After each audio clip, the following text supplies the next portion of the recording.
এই 2025-এর নীতিমালা করতে বলার জন্য সরকার কাছে আমরা গিয়েছিলাম, কিন্তু বর্তমান যে কৃষিমন্ত্রী উনি আমাদের কথা শুনছে কিন্তু কোনো কার্যকরী কোনো পদক্ষেপ নেয় নাই। আমরা বলতে চাই যে 2025-এর নীতিমালা যে আগের সরকার করে অন্তর্বর্তী সরকার করে গিয়েছিল সেটা আমরা মানি না, কারণ এখানে একটা খারাপ ইঙ্গিত আছে। কারণ এখানে তারা চাইছিল যে আরও 3 জন ডিলার নেবে। আমরা একজন ডিলারই আমরা যে সার পাই তাতে আমাদের হয় না, 3 জন ডিলার নিলে এই সারটা আরও ভাগ হয়ে যাবে। এবং তারা চাচ্ছে যে খুচরা ডিলার থাকবে না।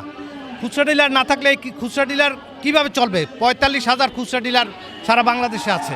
তো এই খুচরা ডিলারের অবস্থার কী দাঁড়াবে?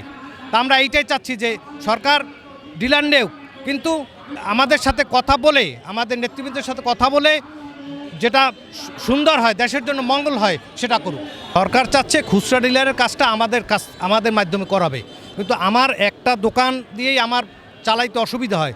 আমার যদি আরও 3টা দোকান নিতে হয়, এই 3টা দোকানের আমার ব্যয়ভার কীভাবে আমি বহন করব?